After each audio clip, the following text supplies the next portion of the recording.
Sri Ramana Maharshi famously inquired into the question, "Who am I?"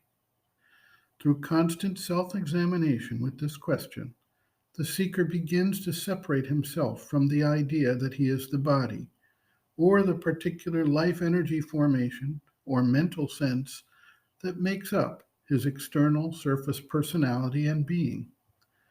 For most people, we look to the physical body as being who we are. When we bury someone in a graveyard, we go to visit our family, friend, or relative and lay flowers on the grave and recount that we went to see that individual, even though the body has likely long since disintegrated. We are so embedded in the consciousness of the body that we believe that we were born and that we will die, and we cannot truly conceive of what came before and what comes after in terms of consciousness. Some traditions, such as the Tibetan Buddhist tradition, have explored the question of consciousness in great depth, and this tradition describes practices such as transference of consciousness, as well as the movement of the consciousness after death through an intermediate state called the bardo, and on to a subsequent rebirth. At some point, as Sri Ramana Maharshi clearly has illustrated, we can begin to distinguish between the essential nature of consciousness and the various forms in which it manifests, and we thus begin to see that the body, the life force, or the mind are just specific limited forms, but do not either fully contain nor embody consciousness in itself. The mother notes, quote, "But first, this consciousness must be mobile, and one must know how to distinguish it from the other parts of the being, which in fact are its instruments, its modes of expression.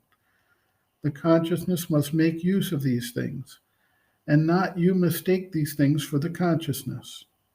You put the consciousness in these things, so you become conscious of your body, conscious of your vital, conscious of your mind, conscious of all your activities through your will for identification.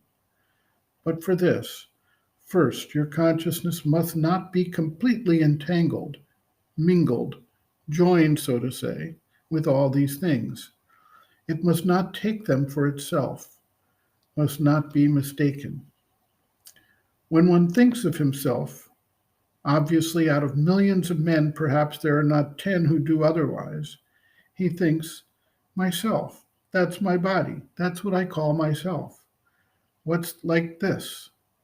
And so I am like that. And then my neighbor, he is also the body. When I speak of another person, I speak of his body.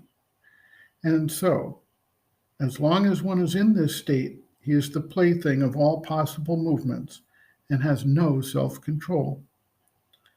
The body is the last instrument, and yet it's this which one calls myself most of the time, unless one has begun to reflect."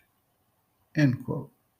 Reference, Sri Aurobindo and the Mother, Living Within, the Yoga Approach to Psychological Health and Growth, Exercises for Growth and Mastery, Becoming Aware of Oneself, pages 124 to 126.